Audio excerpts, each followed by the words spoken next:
gotta be honest with you. As a content creator, I am thrilled that The Last of Us is arriving in mid-January. It's a wasteland here, man, in the movie theater and on streaming. So thank goodness we have this big show.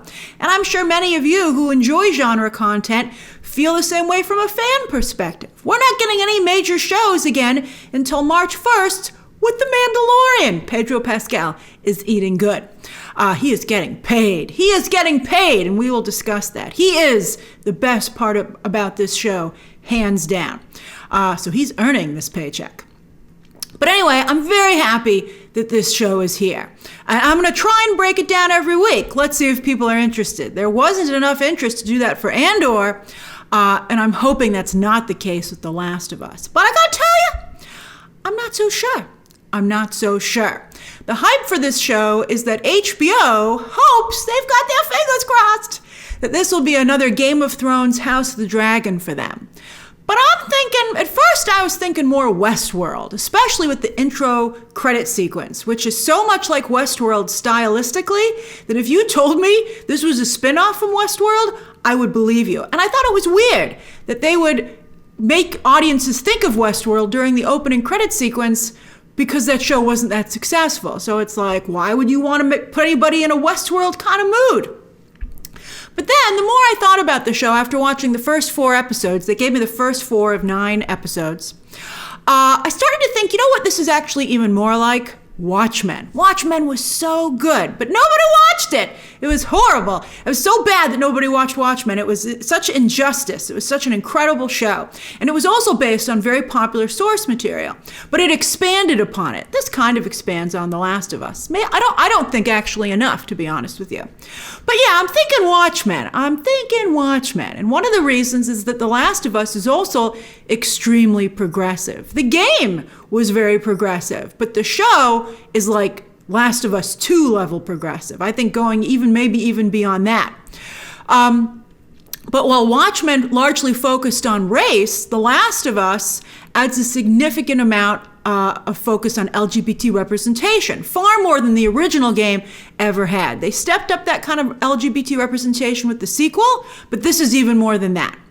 And I don't know also, by the way, if the LGBT community is going to be totally happy with the representation that's here. So, they're putting out an olive branch to that group, but I don't know if that group's going to be like, oh, wow, thank you. They might be like, thanks, but I don't know how I feel about this. Recent films with LGBT aspects have faltered at the box office, although I feel mostly because the films themselves were not good. But this is a conversation it's a test that's going on in entertainment right now. But thankfully, on streaming, LGBT representation has done incredibly well. And this, of course, is a streaming show. But I have to wonder if the LGBT community wants to watch a very slow-paced Western where the lead character likes to listen to Hank Williams. I mean, there's all types in every group, but I don't know. I mean, it seems like when I watched the first 4 episodes of The Last of Us, again out of 9, while I enjoyed them, I don't love them. I haven't finished the season. I could love the season by the time it's done. I enjoy the show. I'm impressed with certain aspects of it. Some of the performances are quite good. And at multiple times, I have to say, I've been deeply moved. Some of the things have really stuck with me. But as I watched this show, the first 4 episodes, I did wonder to myself, who is the audience for this show? At one moment, they seem to reach out to one group, and then they go and they reach out to another group, and I'm like, but I don't know if these 2 groups can coexist. And certainly, I don't know if it's 4 quadrant. I don't even know how many quadrants it is. It might be 1, it might be half a quadrant, it might be 3 quadrants. I mean, I'm very curious to see how this show goes over. So who's supposed to watch it? Now, the obvious answer, what HBO is hoping, is that everyone who played the games. So I looked up the sales of the games. I was like, okay, how hot is this game? And they're pretty good. The first game was the 10th best-selling game of 2013, and the sequel was the 6th best-selling game of 2020. That's pretty good. And as you might recall, this is how I heard of The Last of Us. I mean, it was very hot when it debuted in 2020. It was during the pandemic. Everybody was like, oh, yes, please give me a game to play. And the chatter around it was so big, both with anticipation and also with significant controversy over some of the choices that were made story-wise, that the chatter of The Last of Us went beyond the game to the general public. And suddenly everybody heard of The Last of Us, at least kind of like in the pop culture space. Like, you might not be totally familiar with it, but you knew what people were talking about. And that to me was fascinating. That's probably what got them this television deal, or helped contribute to it. So anyway, I do see that, let's say, spirited debate continuing with this show, because the show has, from what I can tell, significant changes from the game. Like, several times when I was watching the show, I was like, is that how it went down in the game? I don't think so. Let me check. And then I was like, whoa, there are even more changes than I thought. So there are not only big changes, but it's also at the same time very loyal to the game, which is weird. It's like, pick a path, either like totally run in a different direction and be like, wait till you see what we did with this, or be super loyal to the game. So it's weird to be in this middle space. Again, I'm really curious to see how this is received. But then there are huge chunks, new chunks of story.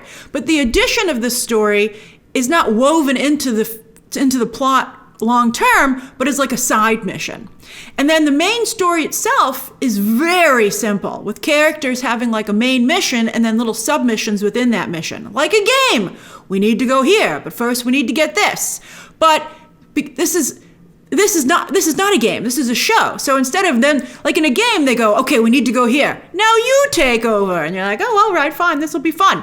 But here you're just watching other people complete the missions. And so I don't think it's as effective. And it just comes across as a little bit too simplistic.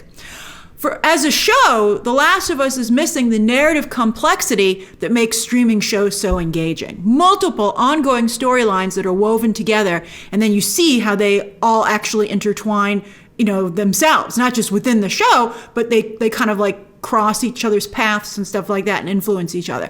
This has some of that, and it's a little frustrating because you're like, oh, that was very clever. Can we have more of that? And they're like, no, we got to go back on this mission. And you're like, oh, man. Also, like a game, some characters will show up for a brief moment and then very quickly leave before we get to really explore them. And that happens on a game. But on a show, it's weird. You're like, oh, okay, I liked that character. I would have liked to have learned more about them. And they're like, too bad they're gone. They've already left the show. Maybe they'll come back. Again, I've only seen the first 4 episodes, but that was a little bit weird to me. I guess it's good that the show made me want more, but it was frustrating to be like stuck in this box. And unlike a game, I couldn't go explore. I had to just watch and do what they told me to watch other people do. But I was like, oh, I'd like to know more about their character. Okay, no. Oh, I wouldn't be cool. I kind of like what you're doing here. Oh, but you've stopped doing that. So that's kind of my experience so far. Right now, if they weren't going to weave in more storylines, I'm thinking The Last of Us maybe should have been a 3-hour plus movie, which are all the rage these days, than a 9+ hour series. I don't know if they have enough material for 9+ hours. Way more than 9, actually, because some of these episodes, just like Stranger Things 4, are pretty much movies themselves. Episode 1 is like a movie. It's like 85, 86 minutes, which should be amazing.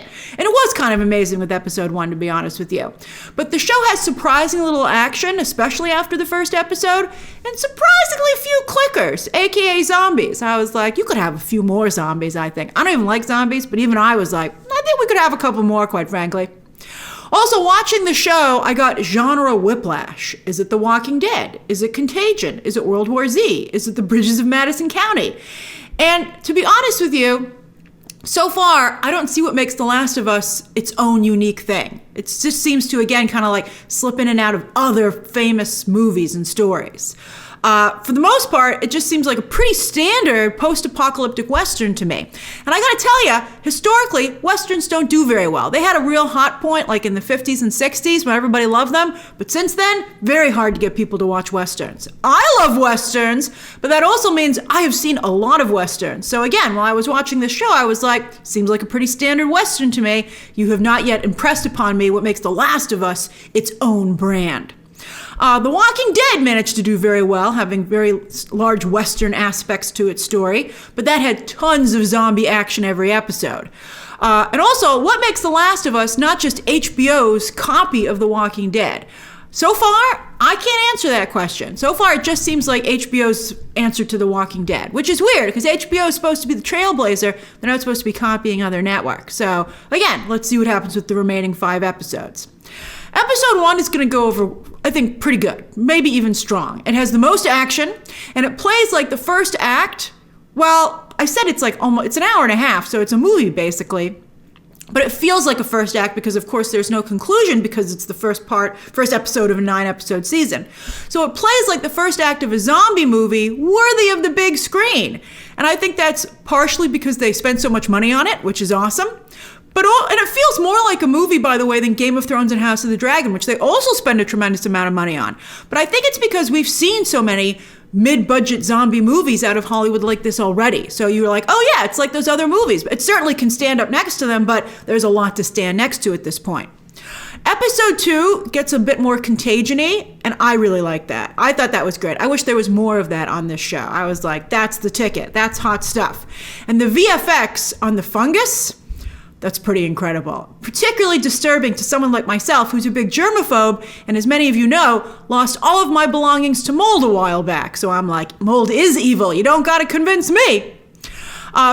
Post-COVID, shows like this don't seem so far-fetched anymore. You're like, like it used to be like, oh, this is a funny fantasy. That would never happen. But now you're like, maybe.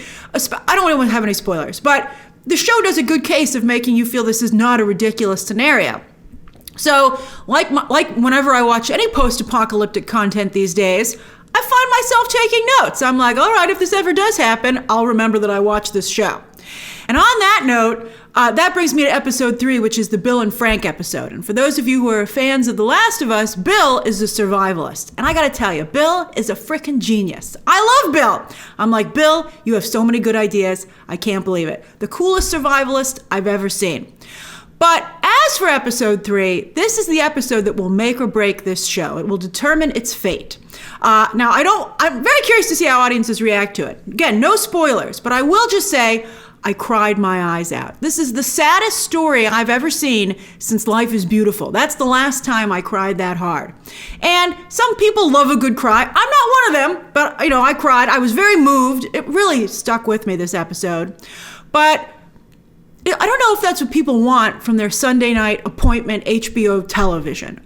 For instance, I watched my screeners. Just to show you, I did watch the show very quickly. I got 4 episodes. I watched it in 2 nights. And they're very long episodes, again, to remind you. So I was, I really watched it quickly because I was, it's a big deal. It's a big show.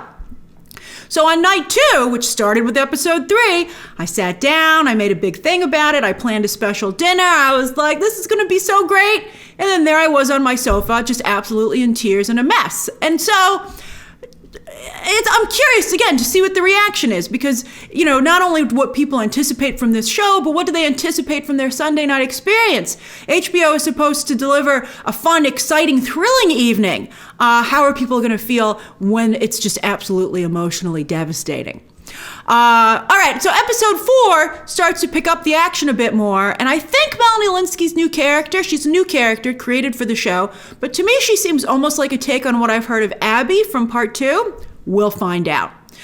Speaking of Game of Thrones, HBO has tried to stack the deck with this show to be like that by casting 2 actors from that now iconic series, Pedro Pascal and Bella Ramsey. Pascal is also, of course, on The Mandalorian. His Last of Us deal makes him one of the highest paid actors in streaming. And I have to say, as I said at the beginning of this review, he's worth every penny. Pedro Pascal's Joel is this show. I don't even care that his Southern accent goes in and out. When he has the Southern accent, it's actually quite good. But then there are other times where you're like, wait a minute, where's your Southern accent? Oh, there it is. But I don't care. He's a delight to watch. He's so good here. He's getting his Clint Eastwood and Wolverine on. This also has similarities to Logan. And to be honest, I wish the show would spend more time with him and take the opportunity, because it's a show and not a game, to explore Joel even further. I know he's the strong silent type, but we've already dipped a toe into the still waters of Joel, and we're learning more about him. And so I want to learn even more. It's all there. It's all there. Again, I feel like I'm pressed up against the glass, and I'm like, oh, I really want to keep going. And they're like, sorry. And I'm like, darn it. Joel is more the linchpin in the first 4 episodes because they're so spread out than the lead character. And I wish he was the lead. I want to know so much more about Joel. There are certain lines that are said to him that hint at other backstory, and I'm like, well, why don't we go see that? That sounds great. And they're like, nope.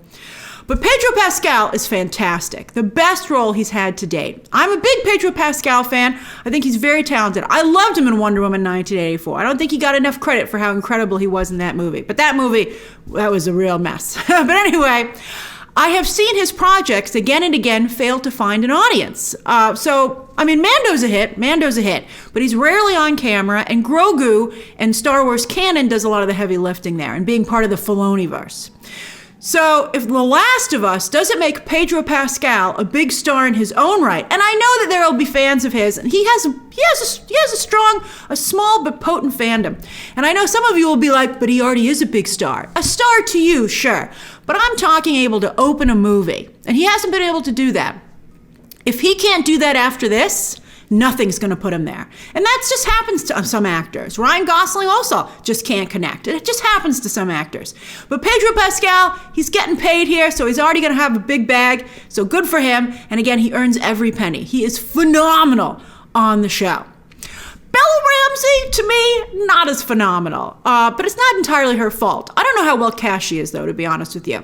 But like a lot of teenage characters out of Hollywood, her character starts off super annoying. Like, I felt several times in the episodes that I saw that Joel should pull her aside and say, I don't think you're taking this zombie apocalypse seriously enough. We'll talk about it when we do the episode breakdowns. But in episode 4, her character started to get a little bit more interesting, so again, we'll see. As for the rest of the cast, again, with no spoilers, Anna Torv is very interesting casting as Tess. I like her a lot. I've liked her since I saw her on Manhunter. While Melanie Linsky's character seems too similar to her Yellow Jackets role. So similar that I think it should have disqualified her from this show. And it takes me out of it a little bit when she's on screen. I'm like, oh yeah, Yellow Jackets is great. When's Yellow Jackets coming back? Oh, you're watching The Last of Us. Focus on that. Nick Offerman and Murray Bartlett are amazing as Bill and Frank, but I think the show also, interestingly enough, holds them back as well. And we'll discuss that, of course, when we break down episode 3.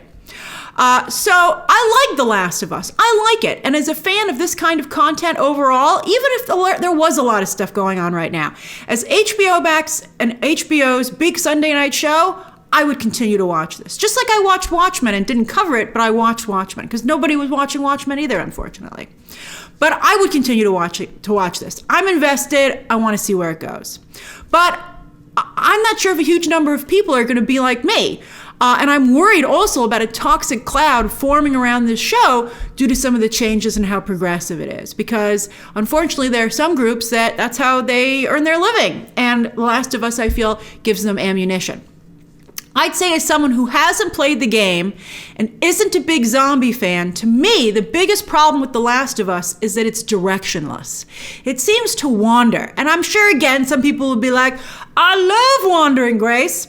Sure. But again, how many people love wandering? I wish the show was charging and had more agency. I think that would be a lot more exciting than what we kind of have now. Right now, there's stops and starts. A lot of stopping and starting.